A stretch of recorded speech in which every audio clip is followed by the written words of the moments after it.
always something new with computers and internet. They change everything and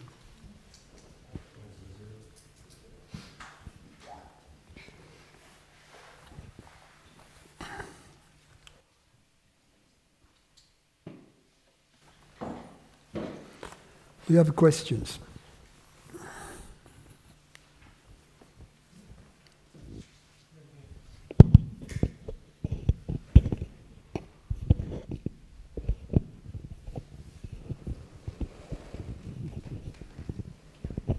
Hi, Francis. Yesterday, my brother was on the news because it's the 15th anniversary of this big battle he was in Iraq, and this specific incident that he was a part of. And they recounted it in great detail. They showed pictures of him that I've seen 100 times, and one in particular is a very famous one, and it's quite graphic. But he survived and everything. But I saw this picture, and I thought I was totally at peace with this whole event. But I saw this picture, and for the first time, I felt it differently. I felt what he was feeling instead of kind of what I was feeling for, so many years, the sense of injustice and stuff that I kind of built an identity out of and almost a career out of. So in a way, this new kind of empathy opened up or something for that moment.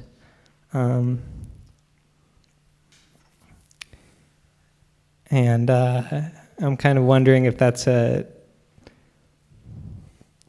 sort of a positive sign, or if I'm just kind of putting a new face on the same old stuff.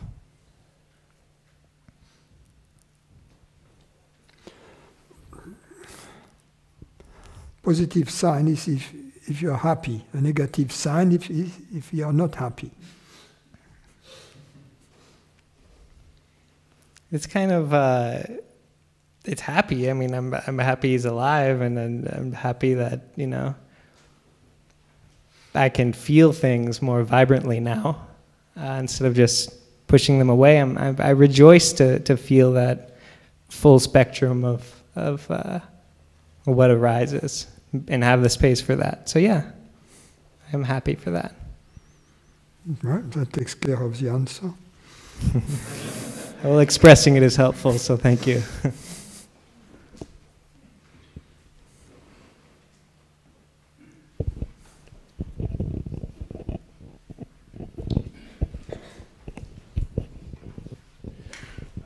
Hi. This question has to do with the idea of free choice, free will and choice. And given that all is consciousness, and given that there are no separate entities, is there something in manifestation that's dynamic like that, that's variable?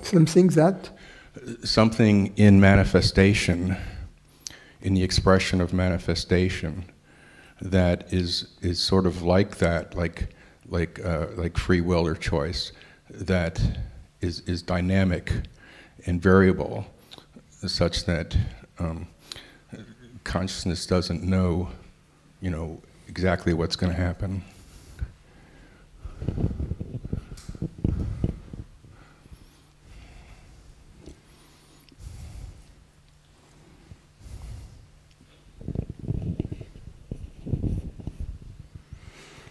Yes, it's important. Consciousness doesn't know what is going to happen, otherwise it wouldn't be free.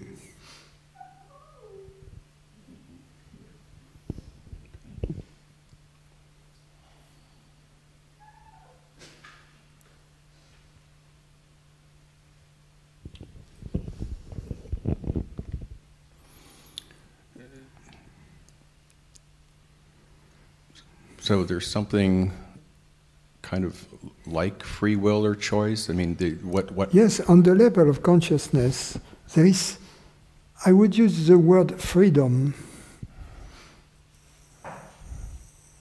more than choice or free will. Mm-hmm. And so everything is not predetermined or known about ahead of time. It's dynamic. What happens?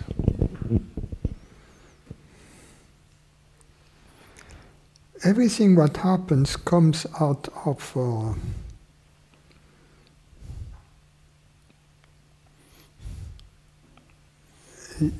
universal creativity, if you will.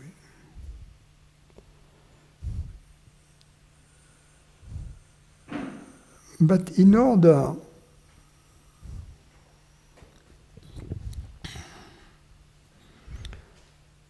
to have a story that we can enjoy, and to have a universe in which we can move and that we can enjoy also, some level of organization is required. Both, in other words, in space, you cannot have universal chaos, because in universal chaos there is no story. In the same way, across time, you cannot have chaos across time. Chaos across time would mean inconsistency from one moment to the next. Because again, there is no room for a story there. So there is a requirement that from one moment to the next, things remain more or less the same, but not completely the same. Because if they are the same, the universe is frozen. Again, there is no story, right? Mm-hmm. So we need a right balance between absolute inconsistency over time and total consistency, which prevents any evolution, any movement, any change. So within that overall stability, there is opportunity for creativity. Exactly. Yeah. And creativity gets injected, and creativity manifests through change. Okay. And that creativity manifests through us. Also, through us, as we think, as we speak, every thought we have, every word we utter is in fact a cosmic event. Yeah. So, yeah, let's just say I go to an ice cream parlor and I usually get chocolate. And you choose vanilla instead of chocolate. But all of a sudden, I get there and there's this new flavor that attracts my attention, and so I'm like, okay, wow, I'm going to try that. So that's a moment of creativity, the consciousness coming through. The fact that there is a new flavor is a moment of creativity available. But in my experience, it's different. It's creative. I mean, the experience of consciousness is the experience of freedom. So that when we feel, for instance, that our thoughts are our thoughts, that we think our thoughts, it's a correct feeling. A correct feeling? Yeah. In other words, that we decide our thoughts. That's a correct feeling, but it's just that we don't decide our thoughts as a separate and limited entity. Mm-hmm. So it is true that there is freedom, and that there is free will, if you will, In other words, that we will freely our thoughts, that we freely will our decisions. But the confusion relates to the nature of the entity which we are, and which is endowed with free will, with freedom. If we believe this entity to be a separate body-mind, then we are mistaken. Okay. And then we can discover that as such, we don't have really control over our thoughts, and therefore we don't really control our decisions. But on the other hand, if we understand that as a universal reality, we create everything, including the thoughts, including the thoughts in other people, the reaction in other people, and the events in the world. All of that gets co-created. And all of that emanates from our freedom. When you say co-created, it kind of... Co-created means that my thoughts and your thoughts are co-created, meaning at the same time by the same universal entity, which we are. Okay. All right. Yeah, that helps a lot. Thanks.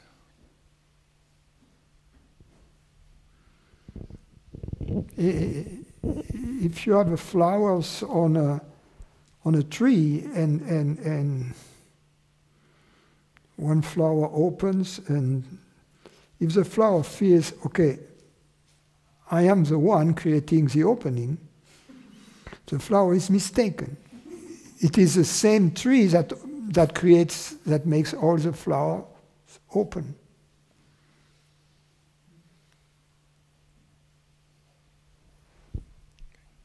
Thank you.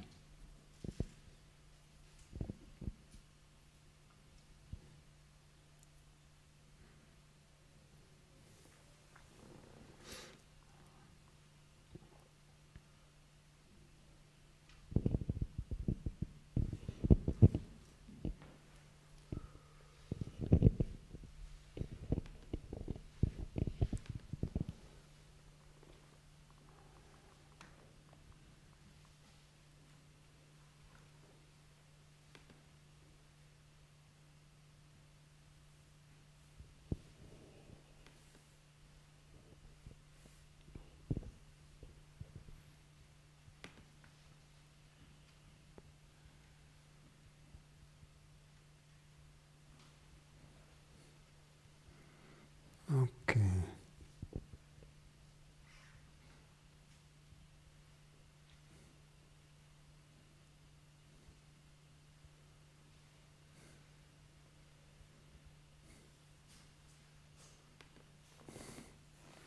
Mahmoud. Localization of bodily sensations. I remember once watching a video of Rupert Spira in which he asked one lady about where do her sensations appear. And she answered, my body. He responded to her, all you know of the body is the sensation. Upon hearing him saying that, a sudden understanding was revealed in me. The belief that the experience of sensation appears in the body seems like circular reasoning supported by no evidence other than the belief itself. Yet the feeling that sensations are localized in some part of the body is very strong.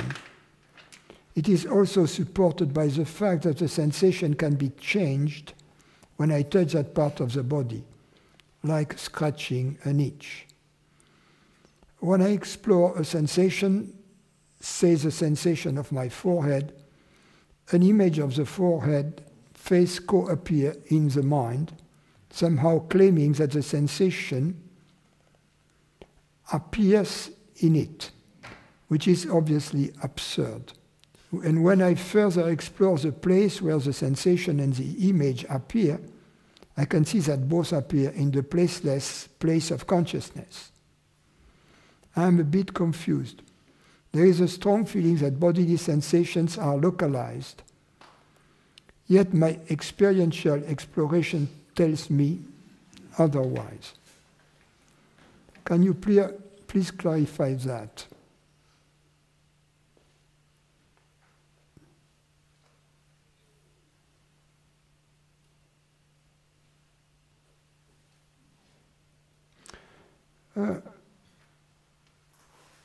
I would say that bodily sensations appear to be localized.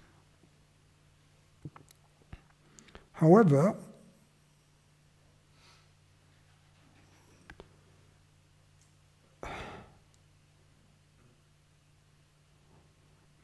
the only localization of sensations is in consciousness. Now, they may apparently relate to some parts of the body because over time we have built a map of the sensations in the body.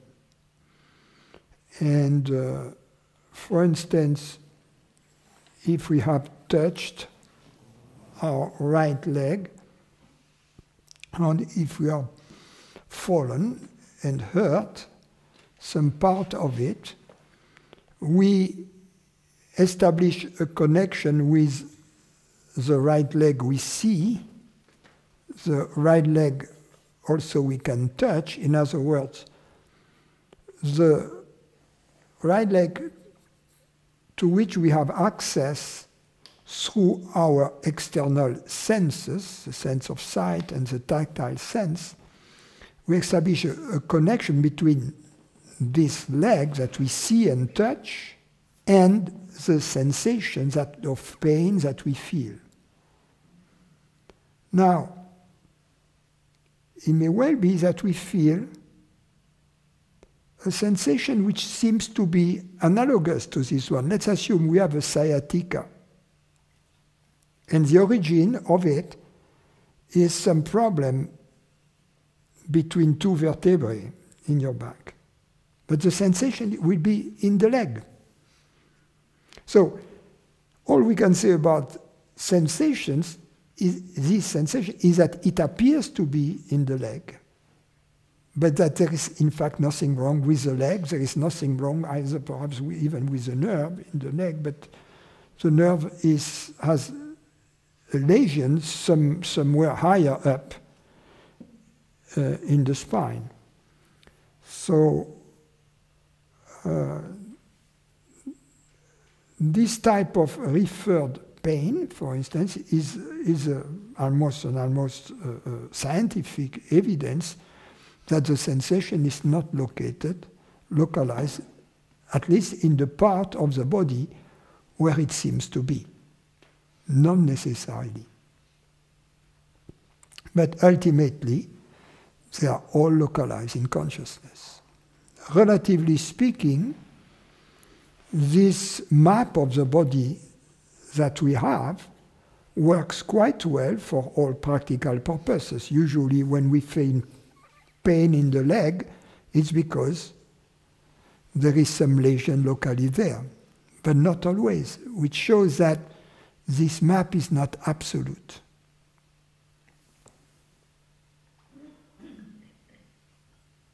So, what I would get from this answer, the important element, and it's the one that Rupert had hinted at, is that the real location where sensations appear, bodily sensations, is in consciousness. And in the same spot appear also external sense perceptions, and in the same spot, consciousness, appear our thoughts. And this spot is not in space, and this spot is not in time either. That's the important element. To understand, to be open to the possibility that the place where events which seem to be in time and space appear, this spot itself is not in time or in space. Luciana, I'm not confusing the phenomenal state of deep sleep with the nominal background of consciousness. In the waking state, the continuum of peace that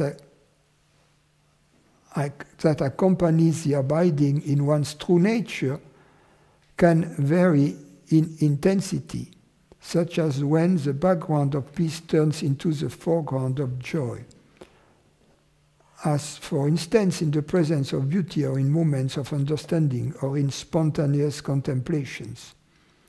So there is no reason why I should not take the joy felt when awaking from deep sleep as evidence within the deep sleep state itself, on a non-state akin to spontaneous contemplation, hence as evidence of the presence of consciousness.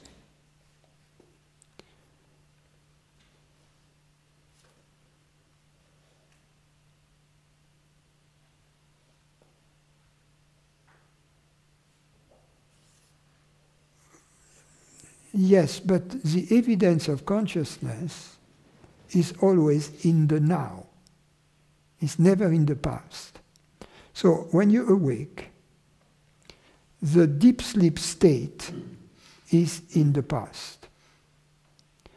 And the experience, the evidence of the presence of consciousness is only in the now. You cannot take a past event as evidence of consciousness, because consciousness is never in the past. So a past event cannot tell you anything about consciousness, even its presence or its absence. Only consciousness can tell you anything about itself, including its presence. And consciousness is not in time, therefore not in the past. Therefore, to infer from memories, from past events, the presence of consciousness is a misunderstanding about the timeless nature of consciousness. Nothing that appears in consciousness can tell you anything about consciousness. I repeat that, it's very important to see that clearly. Nothing that appears in consciousness can tell you anything about the consciousness in which or to which it appears. So the past appears in consciousness, therefore it cannot tell you anything about consciousness. Consciousness is only experienced in the now, in itself, by itself. Okay, I keep reading. You often say that it is not through effort, but through the noumenal qualities of consciousness that the mind is brought to stillness. You even reinterpreted God's words in Psalm to read, "Know this I am and be still." Oh, how did I dare?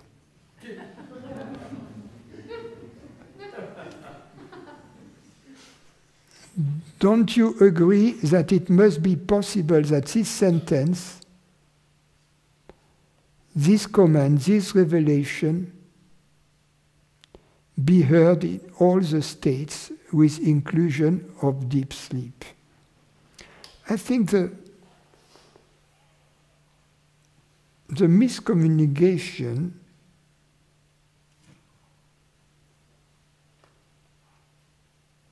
that we have here is about this comment, this revelation being heard in the states. I would agree, because this command can only be heard in consciousness by consciousness, and consciousness is not a state. You can say it can be heard from all the states, with the inclusion of the deep sleep state, of course. In the interval between perceptions. And then she goes on. But then wouldn't it make sense to also say that the high degree of relaxation and mind stillness that we experience in deep sleep, and not only the peace,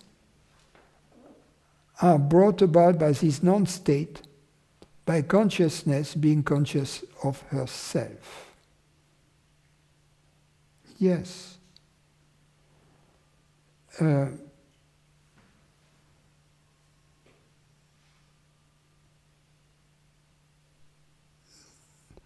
They are brought by consciousness. The origin of happiness, or peace, or joy, is always the experience of consciousness being aware of itself.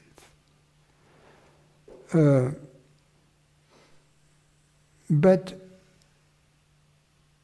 this experience can take place in ignorance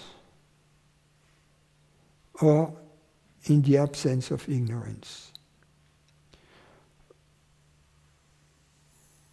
When it takes place in ignorance, there is a residue in the mind that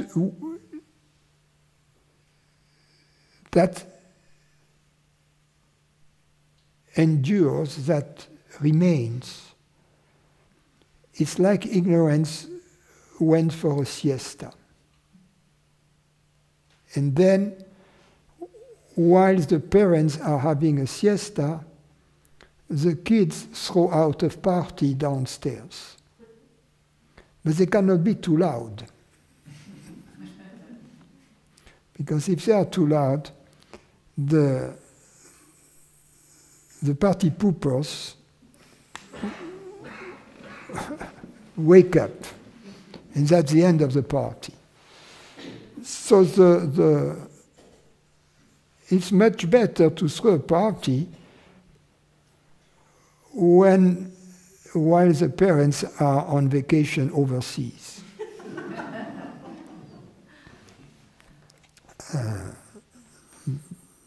So it's the same here.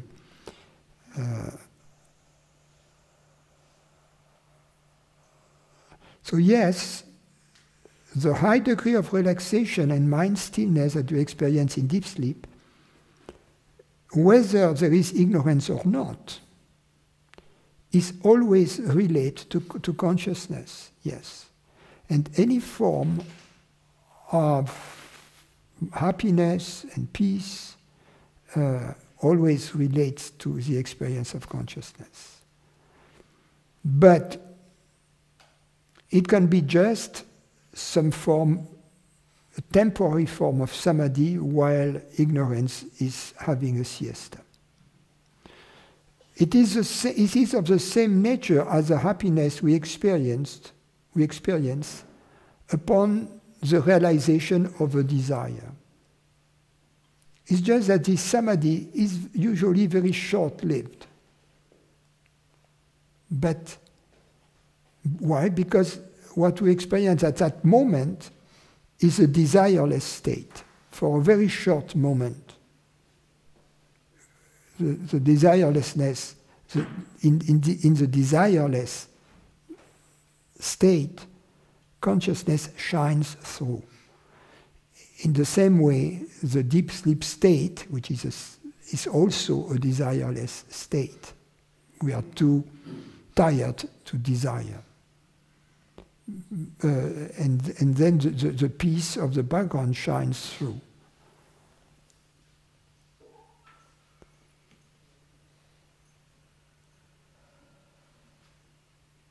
But the experience of happiness can never be attributed to a state. That's the point I'm making. And this, however, if upon waking up in the morning, if the freshness of deep sleep is still present, it's a good opportunity for meditation. You see, it's like taking advantage of a favorable condition of the body-mind.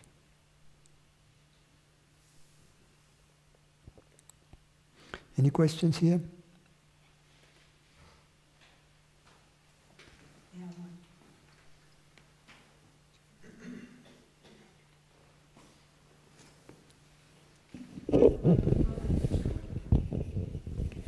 It's coming from the background.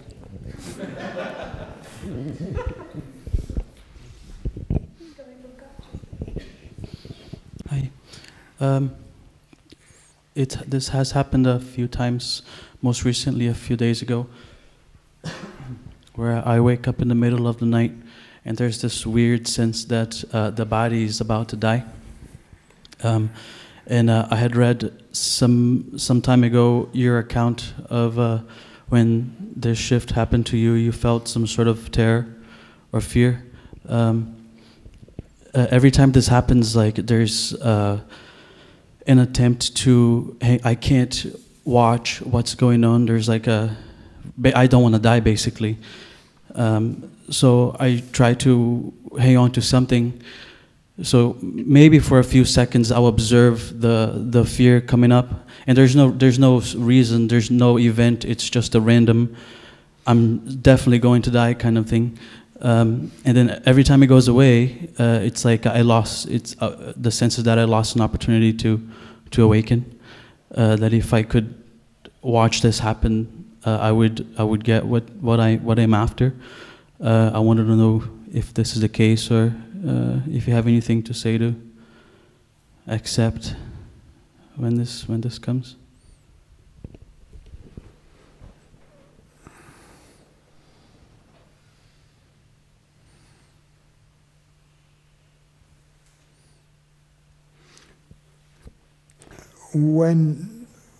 When it happens, do you let it happen without interfering with it?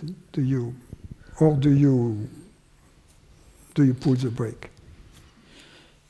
Yeah, I try to stop, because it's not a sense that I can't really explain. It's not that the psychological me will die. It's that there will just be death in some way, and the only way I can attribute that is that the body is going to die. Like the heart may start beating fast and things like this. So there's kind of a panic. I may even move on the bed, go to the breath, whatever. Just basically, I don't want to. I don't want it to. I don't want it to die. It's just a sense that it will happen if I allow. Because I remember what you say, and you said that once you want it bad enough, you will just kind of go over the edge or jump, kind of thing. So I remember what you say, but it's like I'm not able to accept. But I feel like I would get the answer if I did accept it. Well, understand that what you are witnessing in this moment is really the attachment to the feeling of being a body. It's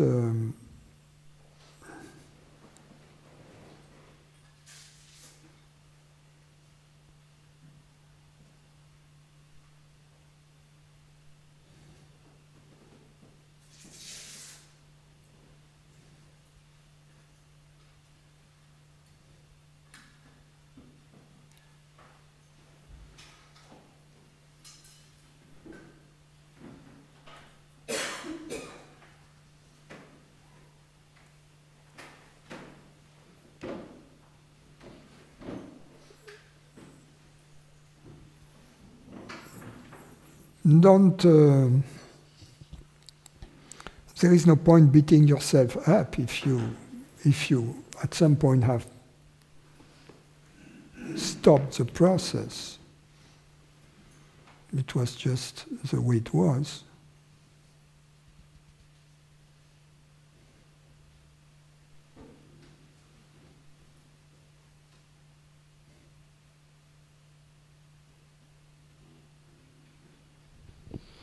I know you don't like to make things about you, but if this happens again, the thought of you, if I think of you, like, would you help, or would you come to me if it's just a sense that I would never be able to just die if I am doing it myself, because that is already a contradiction. And I don't really have any other help.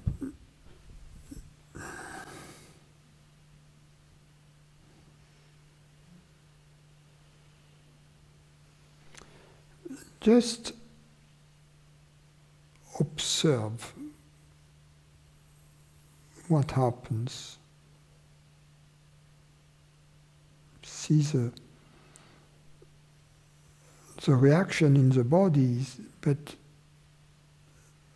that which prior to the reaction, because it doesn't start with the reactions in the body. It starts with something which is deeper than that. And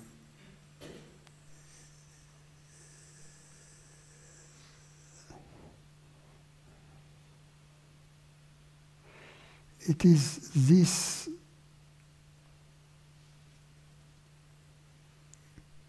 feeling which is deeper than that you have to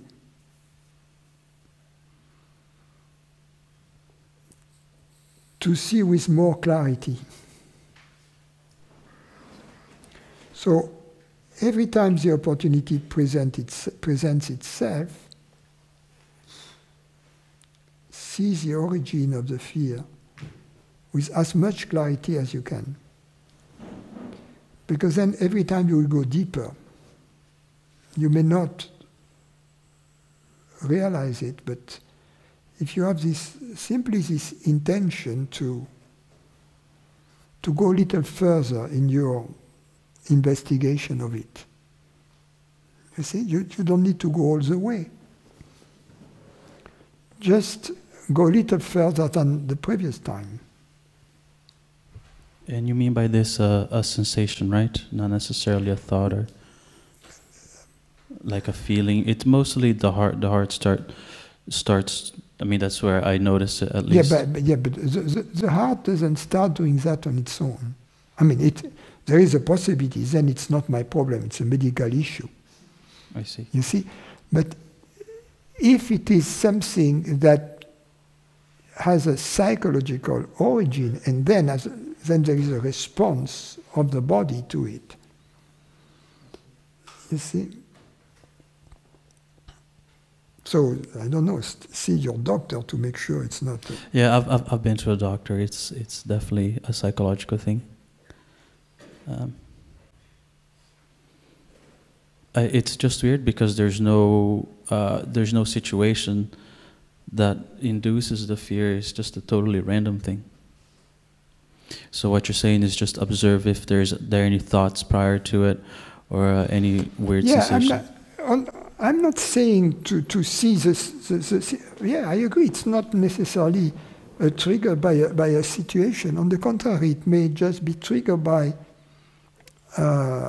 some relaxation that it's like you remove the lid on top of the boiling water, and then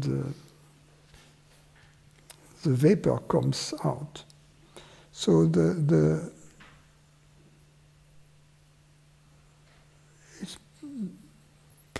if it happens at night, there's more relaxation, then you wake up in a more relaxed state, and then skeletons come out of the closet. Thank you. So try to see what comes out at that moment. Just like you take a picture, you're interested, you want to see, and then you may notice that there is like someone who comes and tells you, no, you don't want to see any further, otherwise you're going to die. But already you have seen something, you see? So the next time you will see a little more.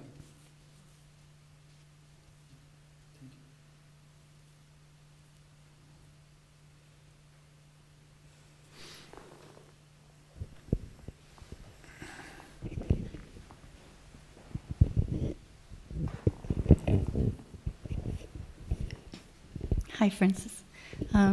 You said before that the body is a mapping of our bodily sensations.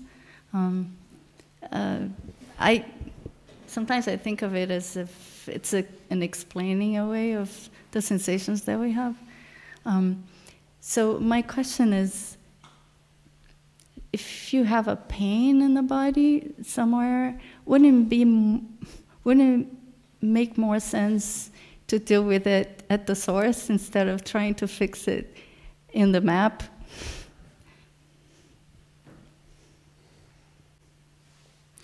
Well, in most cases, if you have a pain somewhere in the body, there is a problem at that location in the body.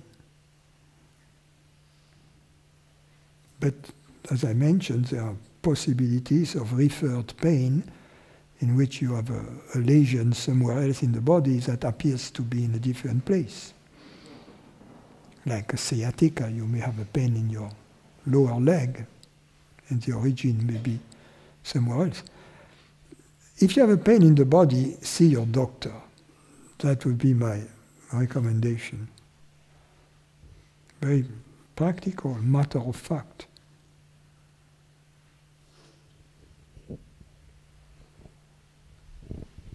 I'm not in the medical business, nor am I in the healing business, so I'm not a doctor. So if you have a pain in your body, consult with a physician. But the sensation it's actually somewhere else, right? I mean...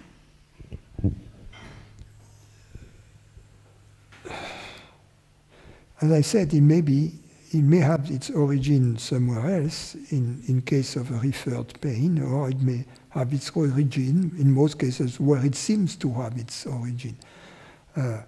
Now, what does the origin mean? You see, I was thinking... Everybody knows that some illnesses may have a psychological origin. And if you are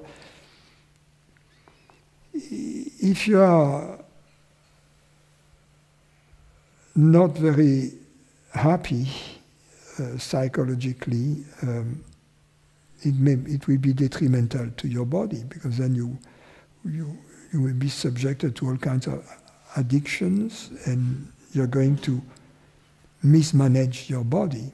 So then the body will suffer as a result. So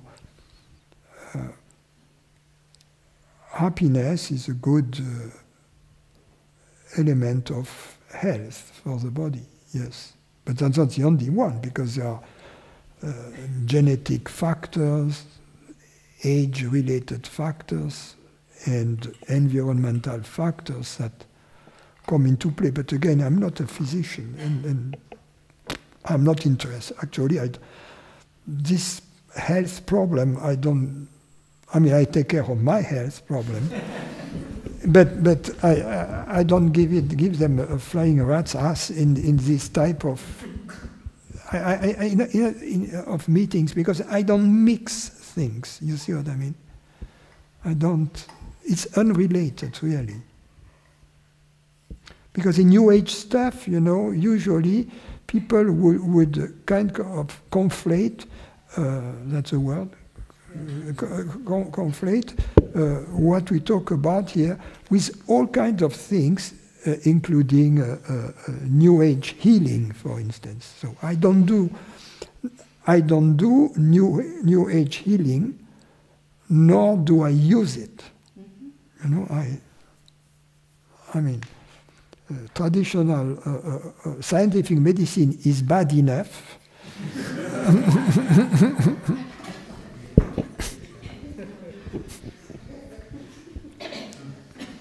So I've lost already. You know, it was crowded today, so it's good. I've made a lot of people unhappy about my...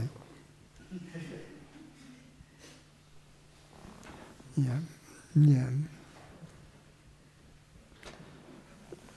Robert, what can one expect on the direct path after the glimpse of our true nature?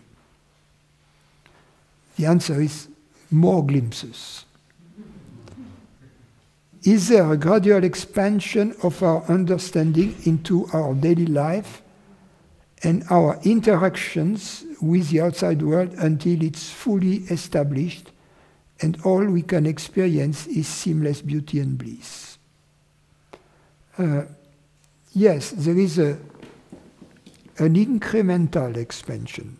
It's different from gradual because it's more glimpse after glimpse.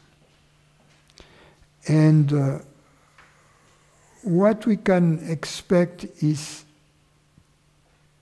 peace, inner peace, and happiness.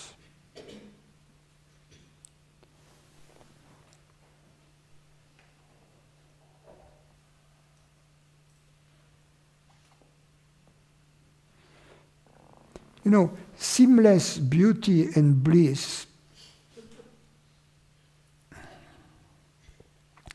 it seems to me too much like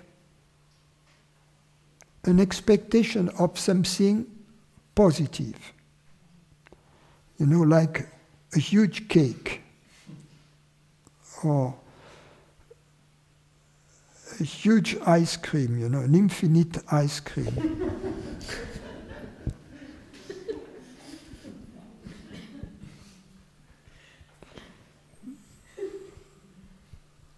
Just peace, to be free from worries, and then, as a result, to be able to enjoy life every moment, every small moment, like a good tennis shot, for instance. Take a good tennis shot, it makes you, wow. You miss it, you say, oh shit. So,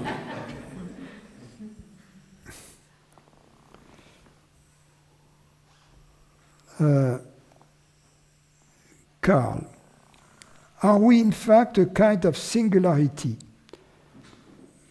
being that the creative essence of consciousness holds all the cards, is taking the deck, and is the dealer of the table, and ultimately is even the players within the game, point to this fleshing out of experience which seems like a kind of human singularity arising in consciousness? Yes.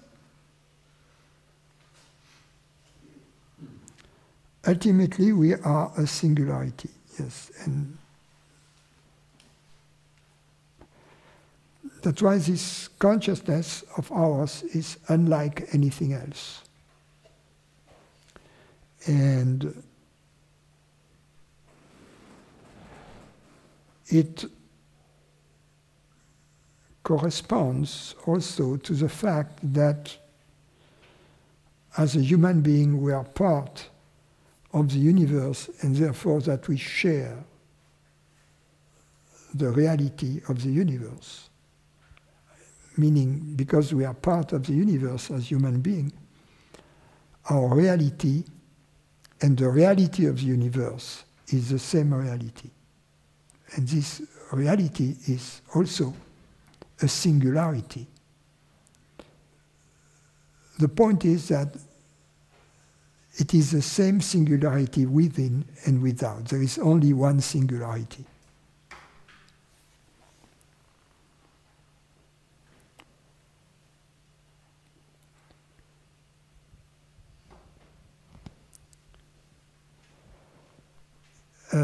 Theodore, in one of your recent satsang, you said that the ending of consciousness cannot be experienced and therefore cannot exist.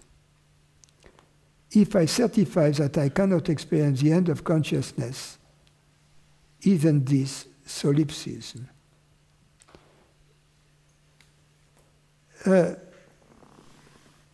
It is solipsism if I identify consciousness with human mind. But if my definition of consciousness is the reality that perceives, and if I am aware or convinced that there is only one reality, then it is no longer solipsism, or if you want, it's solipsism with a capital S. But it's a solipsism in which only consciousness is. It's not solipsism in the sense that only my mind is, the limited solipsism. So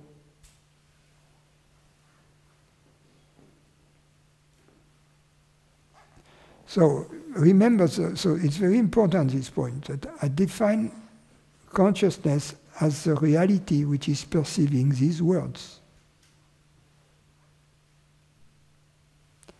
And not as the mind. The mind is separate, the mind is limited, as is the body. But the reality of the mind and of the body, which is also the reality of the universe, is that which ultimately perceives these words.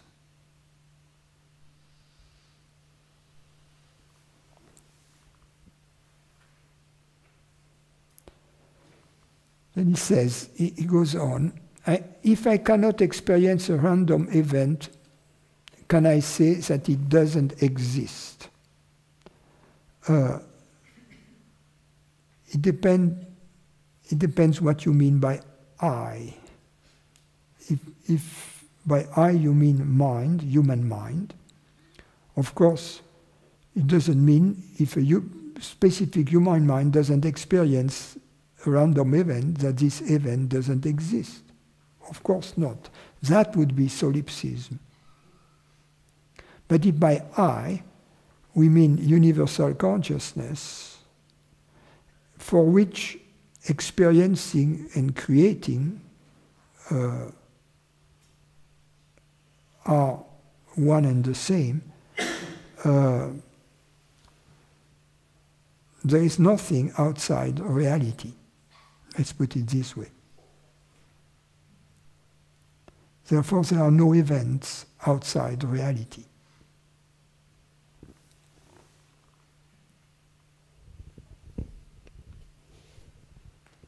And please, can you clarify the expression that if a tree falls and no observer saw it falling, did the event really took place? If yes, who is observing? Okay, I think that's attributed to Bishop Berkeley, and he was an idealist, meaning for him, the world exists only in minds.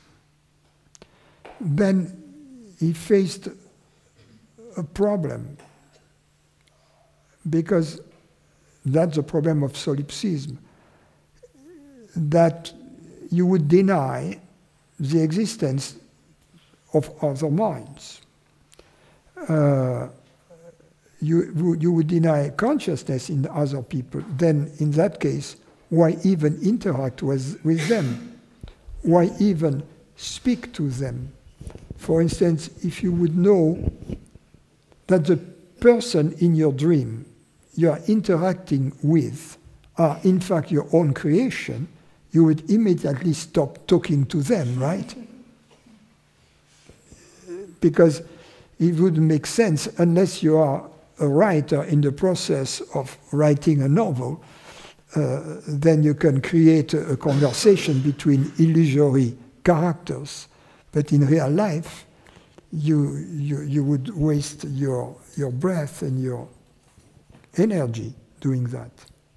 So then Berkeley had to come up with God's mind, which is supermind, which is, I guess, consciousness. And in this way, through God's mind, he was a bishop, right? He was explaining this intersubjective agreement between two minds witnessing or hearing the same tree falling, and agreeing that it was a tree falling. So there must have been some communication, and since in his view there is no world out there, for these two minds to communicate truly and to agree, there should be a supermind that would encompass these two minds. So that's the idealist view of the world, which assumes that all there is as existence is in the form of mind, and I don't think that this hypothesis is required. And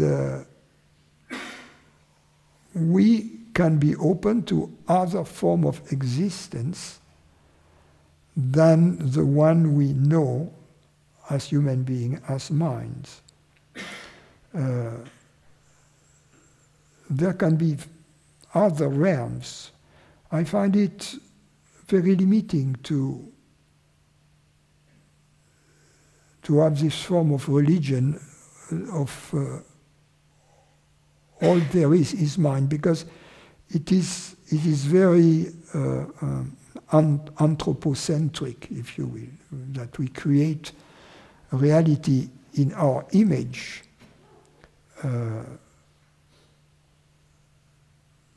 There could be other realms, and I often mention, for instance, the realm of mathematical ideas. In the realm of mathematical ideas, there is no time. So the number pi or the number e don't exist in time. They are timeless. They have a form of timeless reality. Therefore, their form of existence is different from everything we know as mind. And nevertheless, for a mathematician, they have a form of existence, and it is hard to believe that they are only human concepts. So I give that as to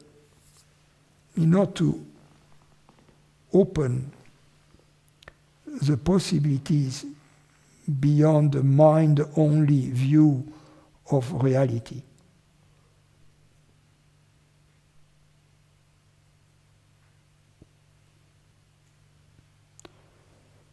Steve, I have long had a subtle body memory of my deep sleep state being a soft, grey, deep peace.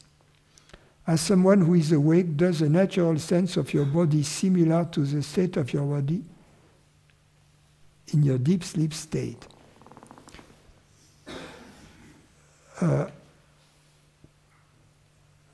There is nobody who is awake, but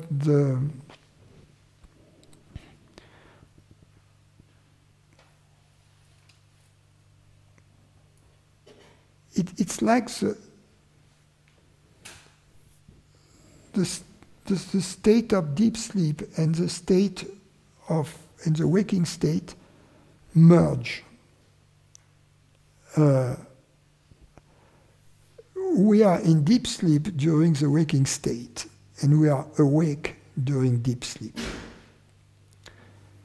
In other words, the piece of deep sleep in the background is experienced during the waking state. And we are awake during deep sleep, meaning that we never go to sleep. It's an experience that reveals itself after a glimpse of our true nature,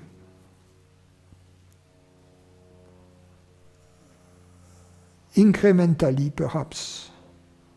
And at some point, with the mind we become aware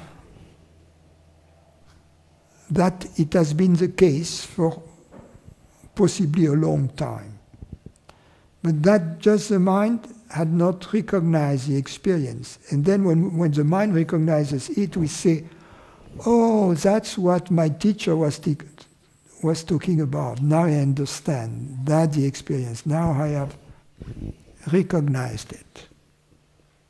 You see.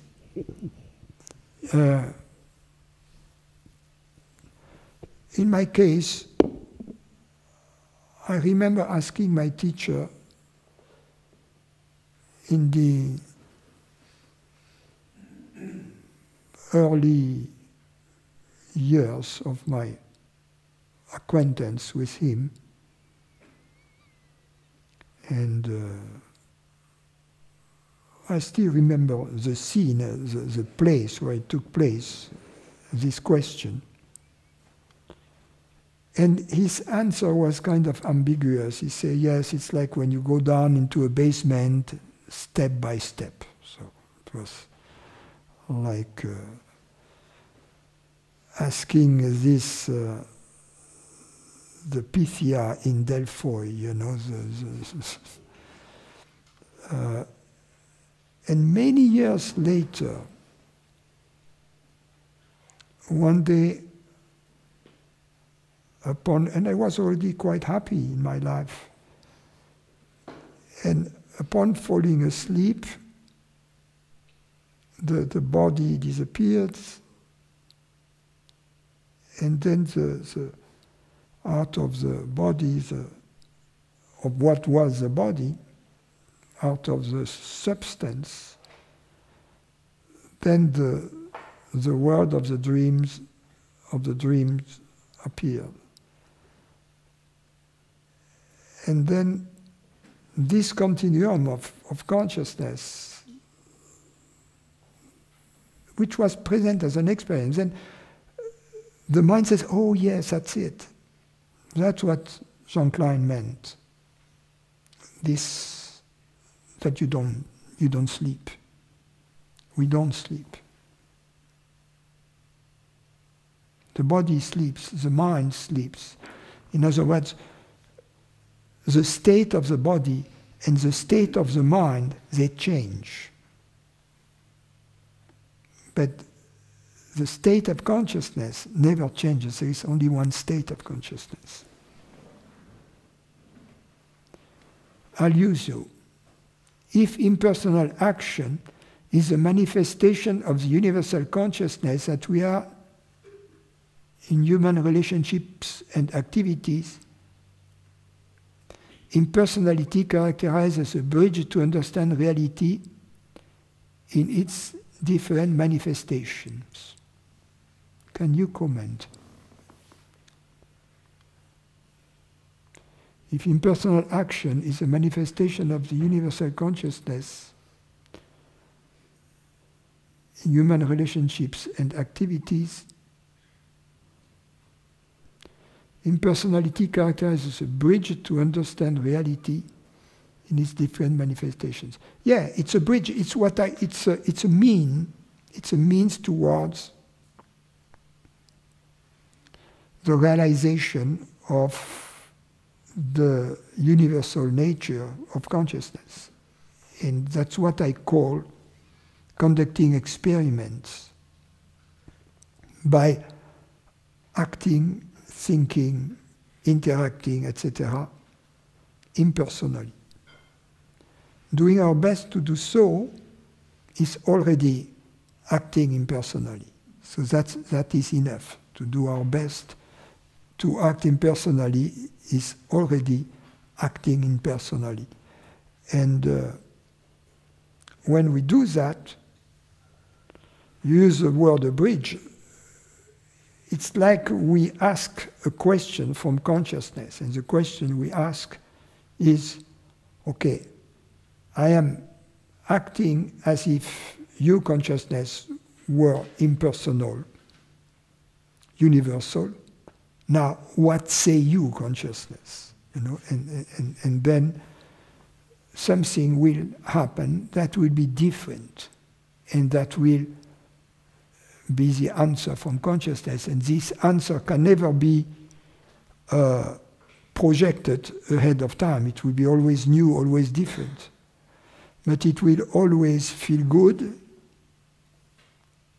There will always be a happy quality to it. And it will always increase harmony in our world.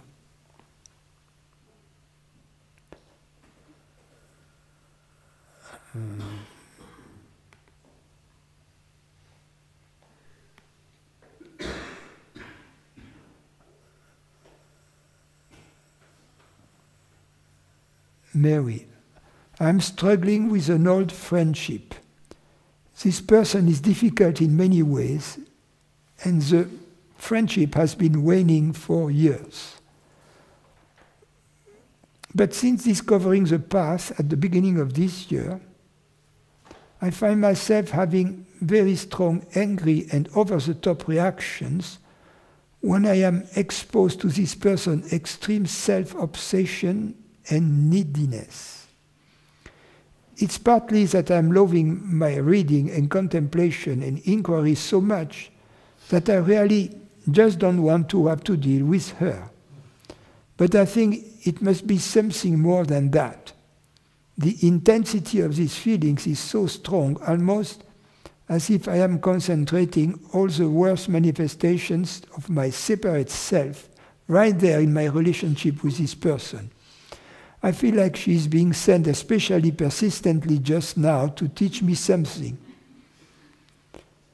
Is it common to find this kind of concentration of feeling? Is there any particular approach I can take to it?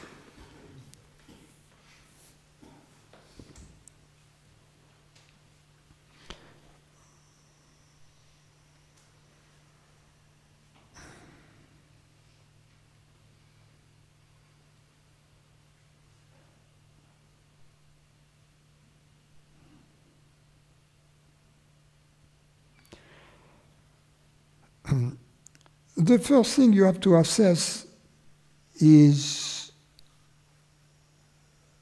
your level of responsibility with regard to that person. And by responsibility, I mean material responsibility. For instance, the type of responsibility you have for your parents or for your children. Through events in our past, we may have also contracted responsibilities towards other persons. But I'm talking about material responsibility of support, now, usually in friendship, it's very different. These responsibilities are not there. Often people are self-supporting, they are financially independent, your friends, and they don't really want your psychological support. So then the question becomes a little bit different.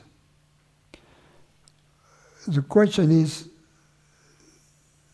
what is the best course of action? Do I need to hang out with this person or not? And the decision you have to make is this. Am I enjoying it? Is she enjoying it, or is it useful to her?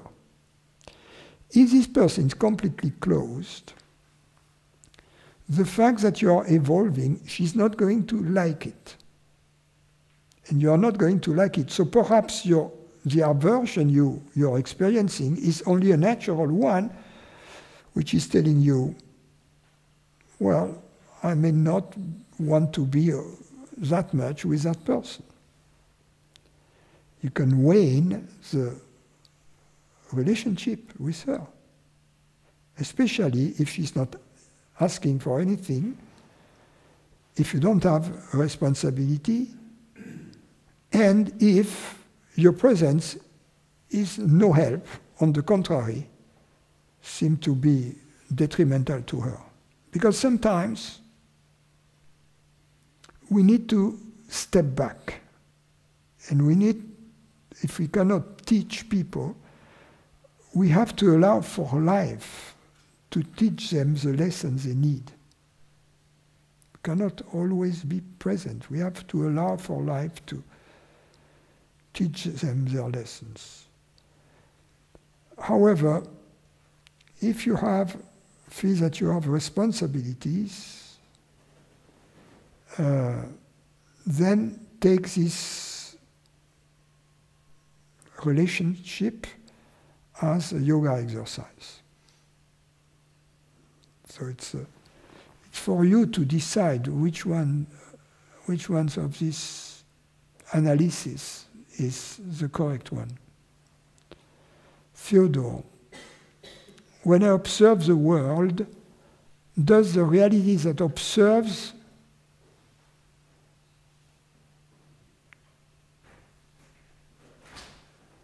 is the reality that observes awareness itself aware of itself through the prism of my first-person perspective?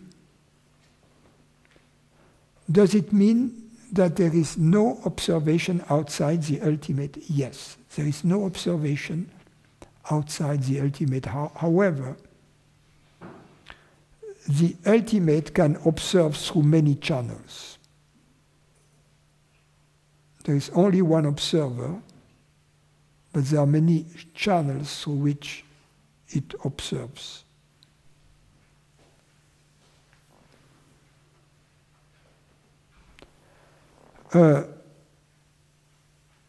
Alicia asked, do we have a psychological responsibility towards our parents? In principle, yes. But another term for psychological responsibility is love.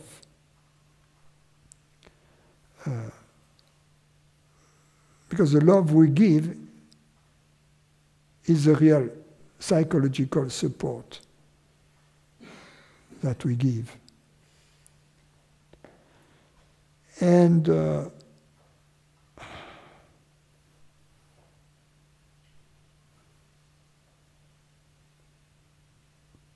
in principle, yes, towards our parents.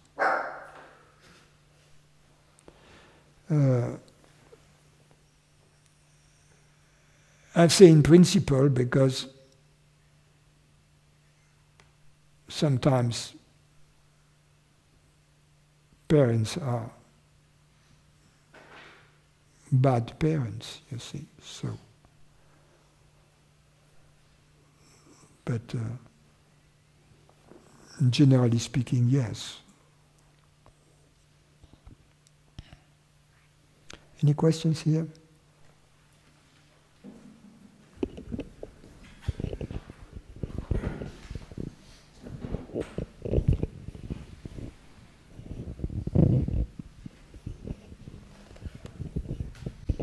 Hi, Francis. Can you talk more about your experience of the fear that he was talking about earlier at night, the fear of death, and because I can relate to what he was saying. My experience is a little different, but I've had it on and off. And I guess my question is that normal to go through that? Well, there is a fear when when we believe to be a mortal consciousness, or a consciousness which is dependent upon the body, or a consciousness which is limited,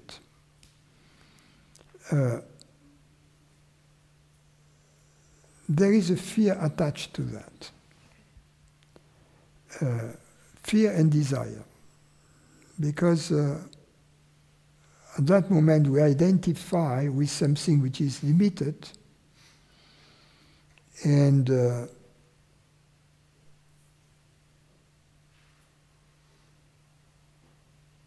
it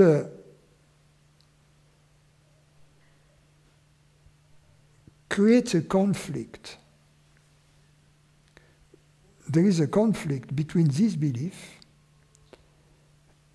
and a deeper knowledge we have as consciousness to be infinite and unlimited. And so there is this tension.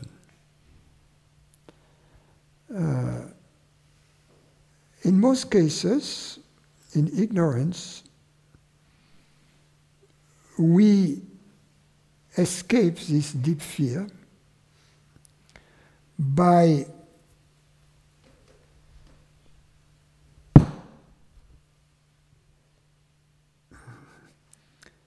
subdividing it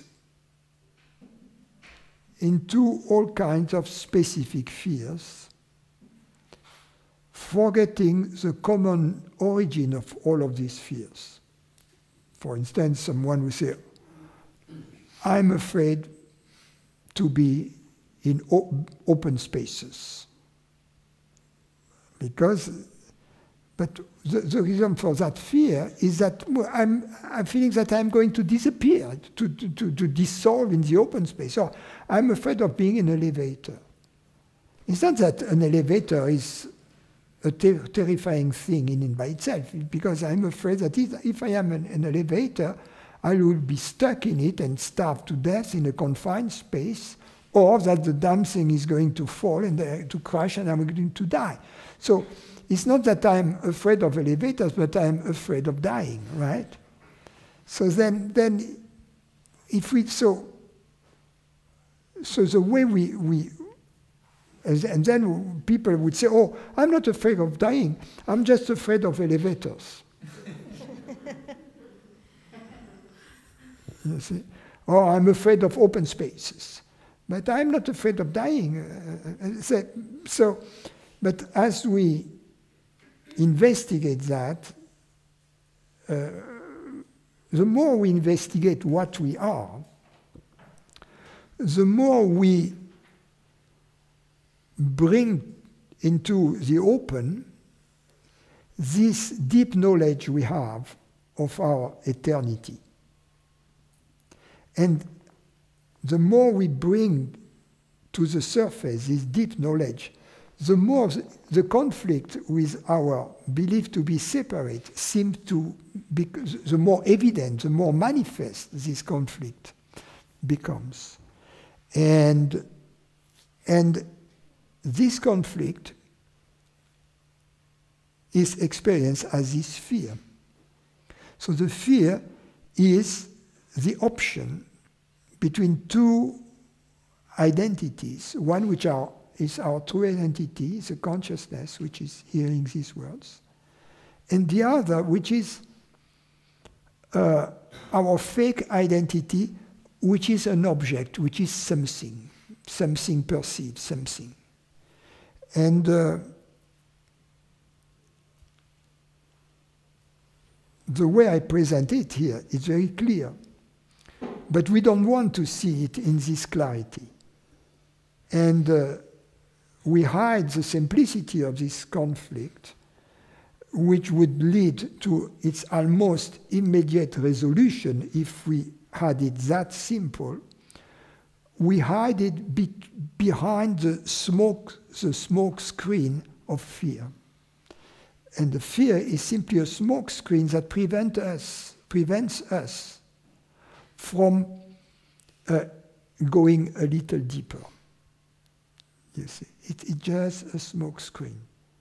And there is an Upanishad, don't remember which one, but in which the student asks the rishi, the seer, questions. And he asks question after question. And then the rishi tells him, be careful.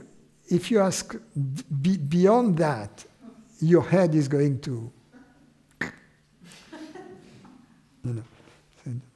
I'm paraphrasing the Upanishad, but I leave it up to our friends here to... I don't remember which one it is, but your head, be careful, your head is going to... Huh? You lose your head or something like that, yes. And so it's nice to allow yourself to lose your head, because then that precipitates, if you will, the resolution of this conflict, and this conflict can get its resolution only in one way, which is that this false identity dissolving in our real identity, if you will. And because our false identity is something impermanent, is an object, and our true identity is permanent, at the end, guess who wins? You know, it's like in France we have this fable of the clay pot and the iron pot. You know that? And the iron pot tells to the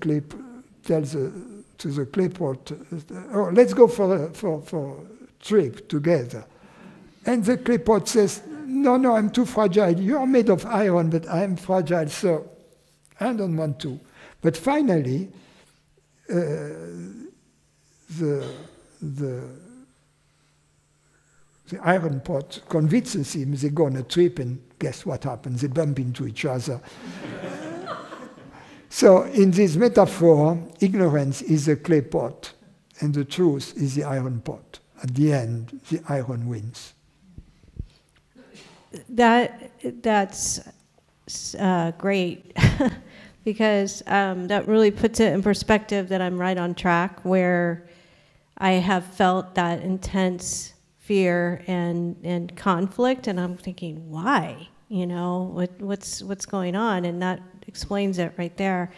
My next question is, and I just thought about this yesterday, is, and maybe this will help to dissolve the conflict, is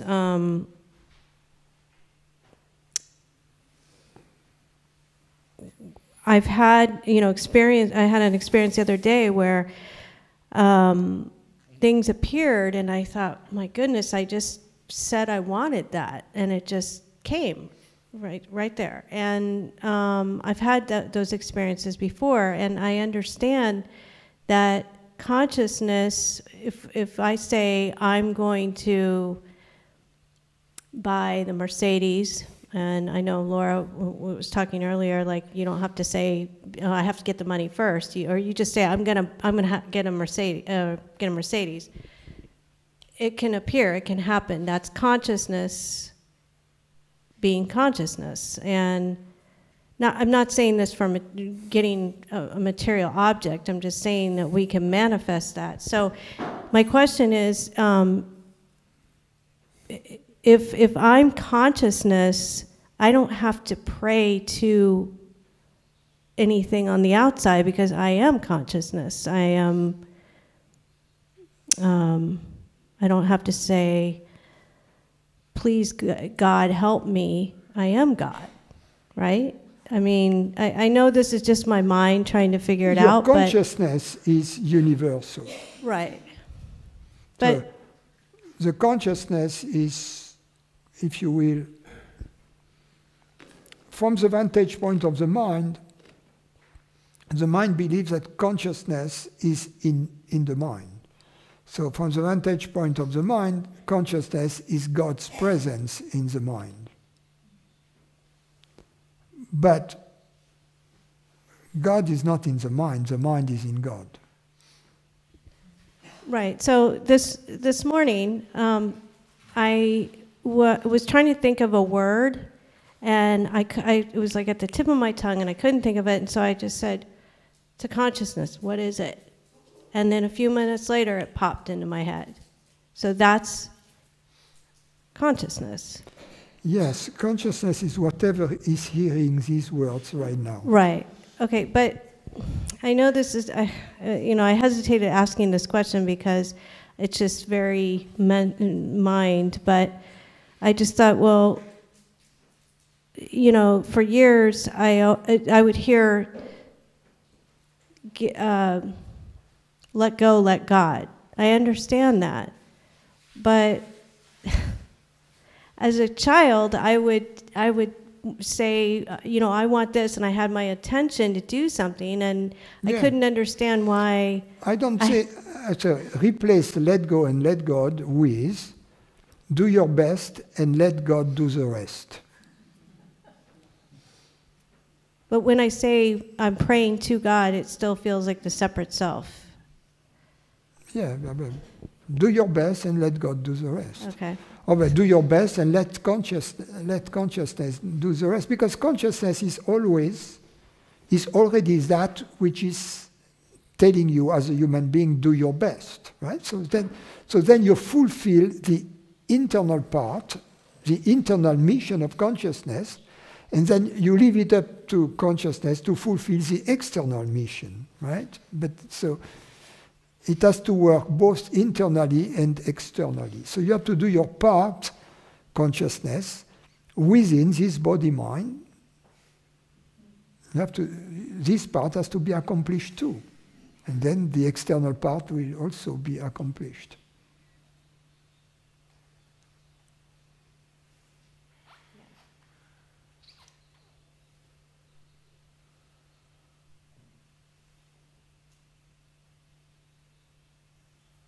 Yeah, we never should feel that we are in a situation where of absolute passivity.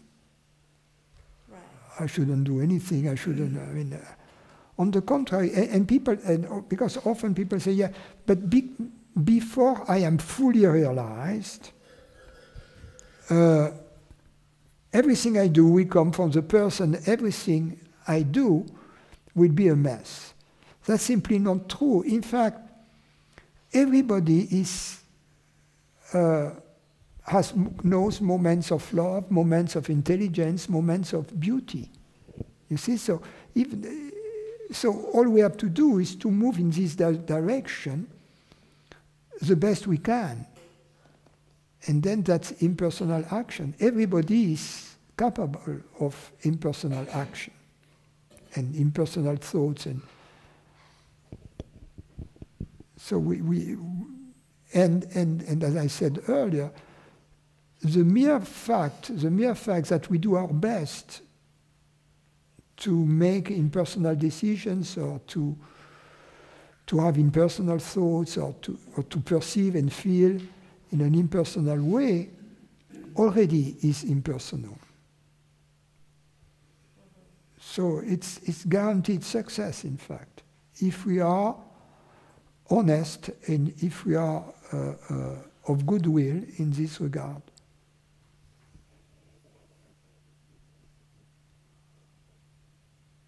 And people who come here, they are of goodwill, So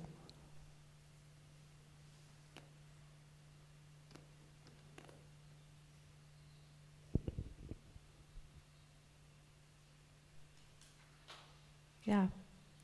Thank you. You see, it's important not to feel that I'm screwed, there is nothing I can do, Damn if I do, damn if I don't, No. I've been definitely growing, evolving, and changing, since I've been here, especially since I moved here. And I've had wonderful experiences, and I keep having them. It just, there's just stuff comes up, and sometimes it's like, wow, subconscious stuff coming and all that. And lots of fear, and I know the truth, you know, I mean, I know what the truth is, but still that stuff comes up, so. Yeah, but there is a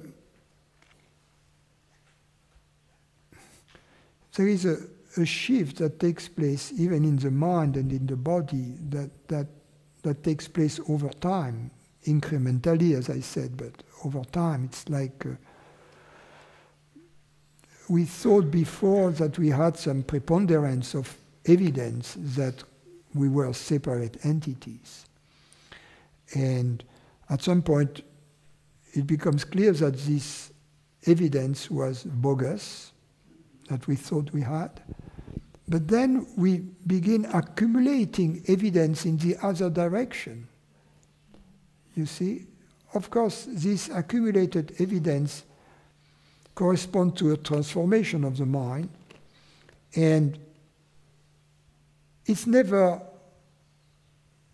we cannot derive a 100% certainty from past evidence. The mind can never be 100% certain. But it can be,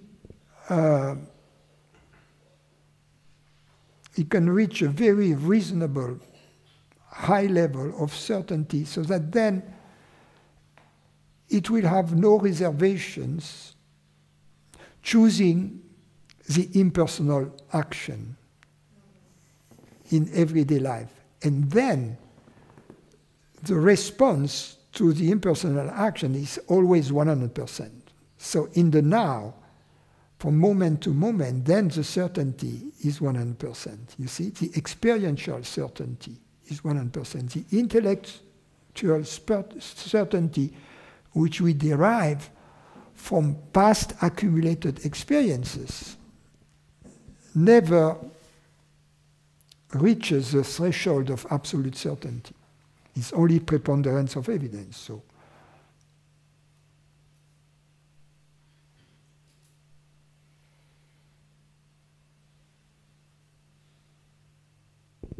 and you've gone through all this before. I mean, this just it feels I feel like I'm in transition for sure. Yeah, but at some point. You see the light at the end of the tunnel, and at some point you know for certain that your life has been changing dramatically, and that it has been changing in a direction of increased happiness and increased harmony. You know, that's first. You know it's been changing. You are not certain. You can tell for the best. In the beginning, and then you know, yes, it's clarity is coming, and serendipity, and yeah.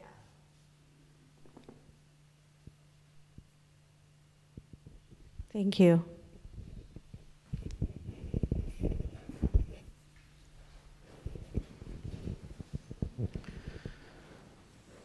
So, I've had this very powerful pattern for most of my adult life of being a victim and like I'm never going to succeed or I'm never going to get it, including awakening or whatever like that.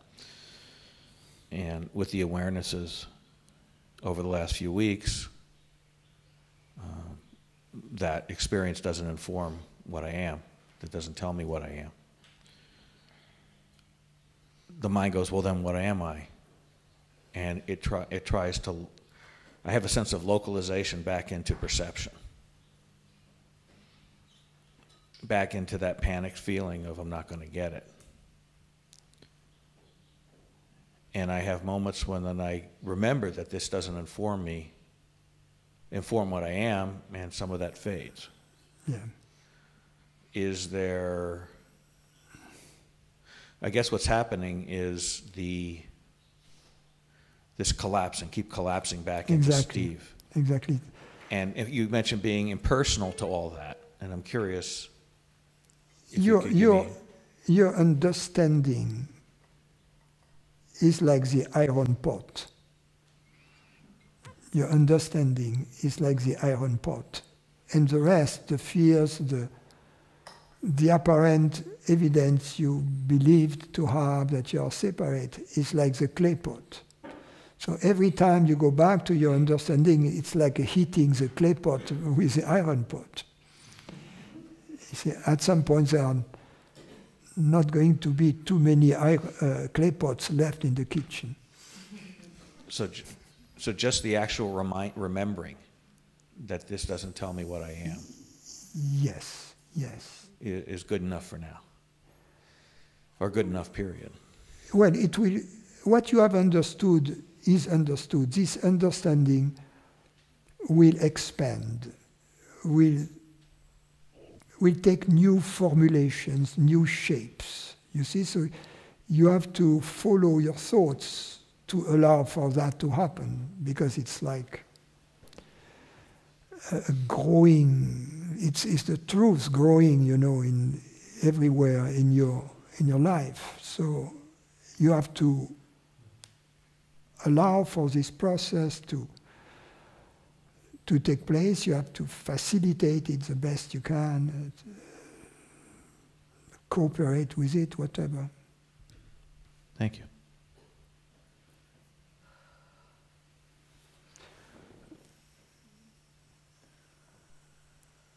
Mahmoud says, when waking up in the morning, I often experience sensations of tightness in the chest.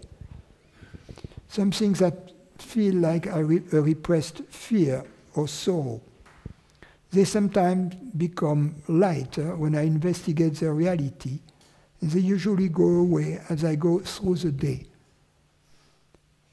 Why do they come up after sleep, and how can I use them in my investigation?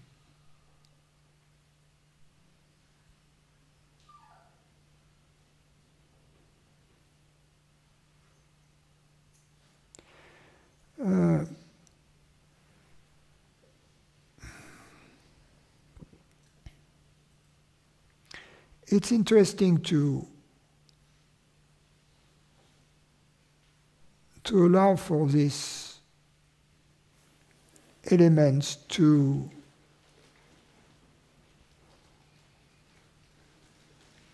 follow their own course. In other words, not to try to eliminate them, but rather to be kind of interested in them. The meditation would be to see what they are made out of, bodily sensations it will be, where do they come from,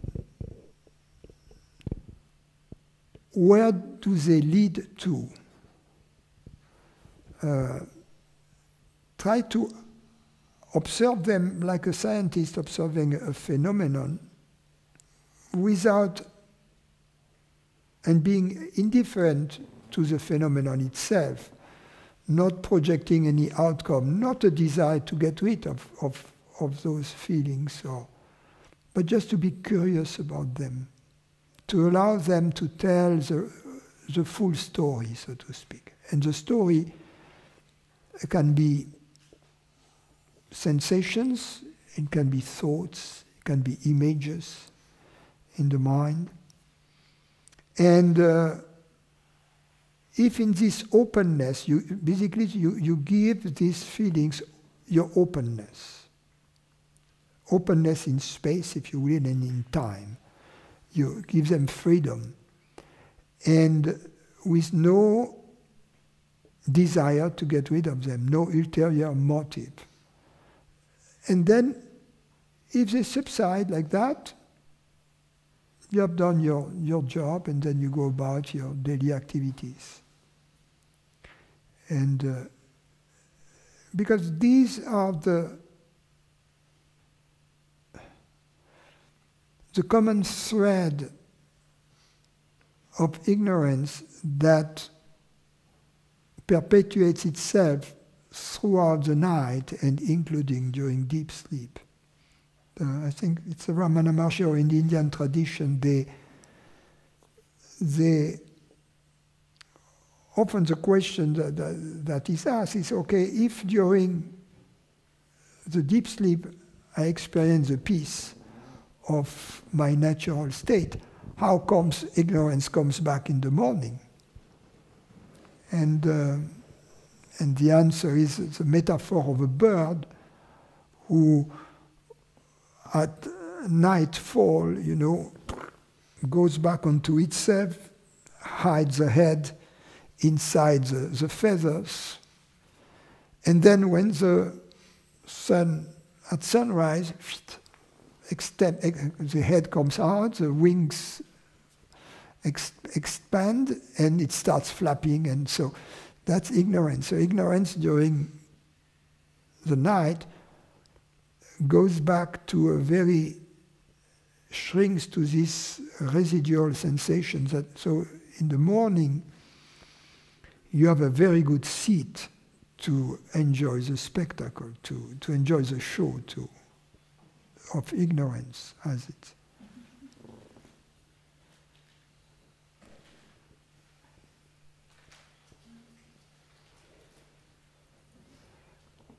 Alicia says, it seems that our human minds cannot truly understand consciousness beyond the conceptual one. Would it be fair to say that when one encounters that moment when the veil of our true nature is dissolved, that the mind then understands consciousness? The mind can never understand consciousness. Consciousness understands the mind, but the mind can never understand consciousness. Only consciousness understands itself. And the way it understands itself is by loving itself.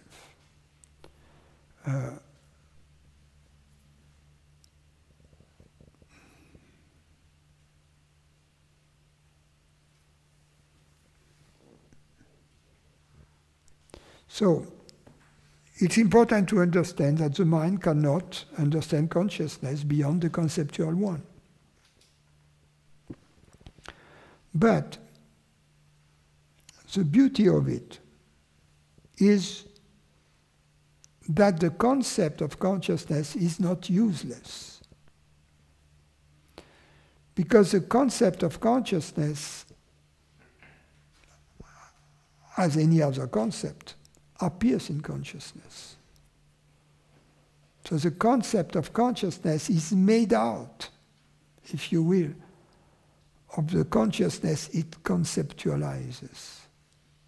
So the concept of consciousness, when we take the word consciousness and try to see what is it as an experience,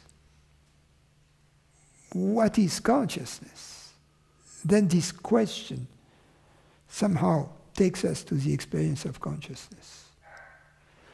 And the experience of consciousness for the mind is a blank state, because there is no mind contents there.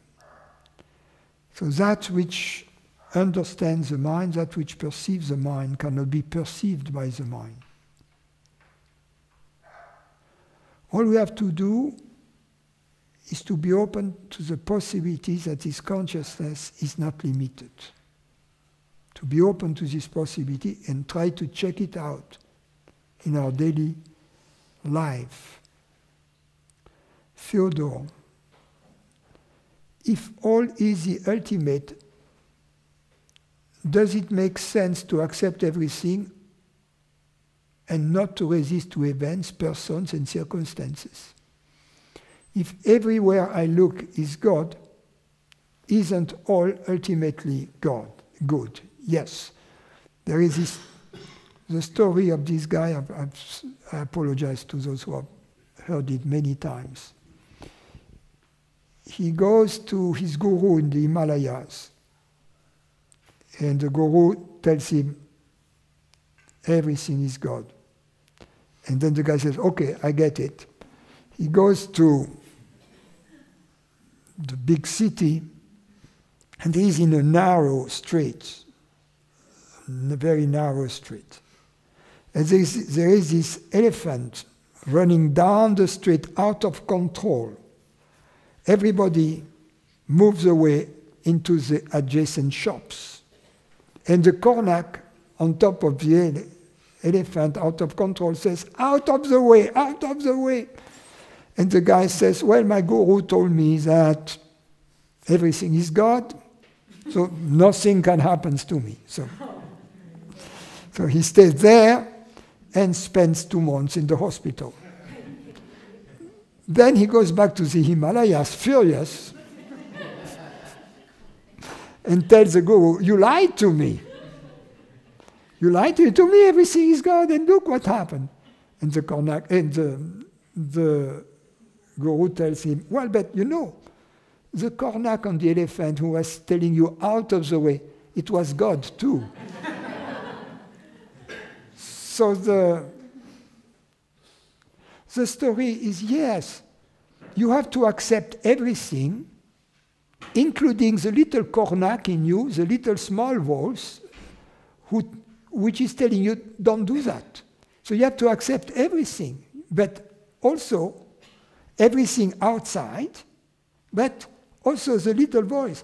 For instance, let's say you are a woman and you are sexually harassed at work, at the workplace, and your supervisor or your boss is an asshole. Yeah? And you follow the teachings of Francis, and you think, okay, Francis told me I have to accept everything. Everything is a yoga exercise. Therefore, I have to stay and, I have to do everything my boss wants me to do. So, no, because you have also to listen to the little voice which is telling you, this guy is a jerk, so either, leave the job or sue the hell out of him or whatever. But you have to listen to the still small voice inside. Alicia, when I sit still and observe my body sensations, the first thing I feel is an area around my nose. Is there any significance to what sensations appear? Or is it just a result of starting meditating at the Vipassana center? No, these localizations in the face are very common. The 2 main areas are the solar plexus, the center of feelings, if you will, and the face, which is the center of perceptions, and the forehead, the center of thought. So the thinker, the perceiver, and the feeler. So around the nose, if you want more explanation, is the center of disgust. Yeah, when you say disgust, you do, this muscle here contract.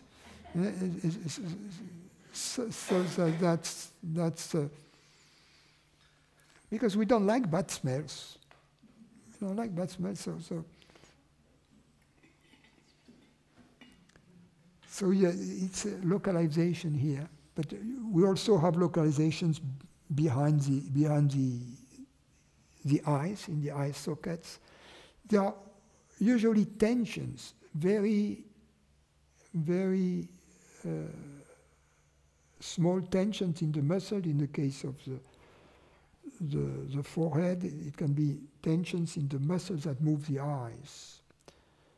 And here, here around the nose, it can be also the forehead.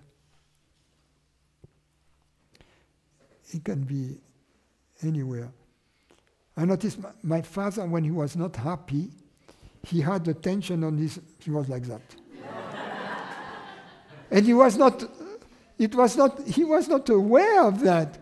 So I was telling him, what's wrong, you know? He said, nothing is wrong. But of course there was always something wrong, you know, always.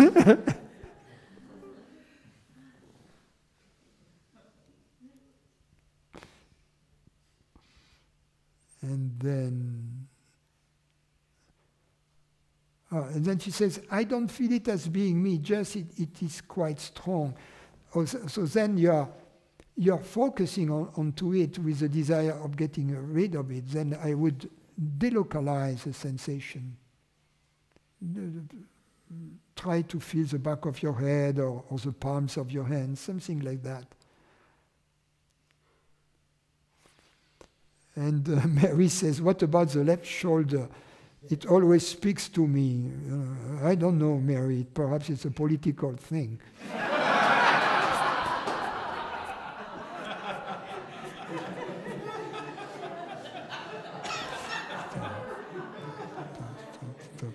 So we are going to end up here.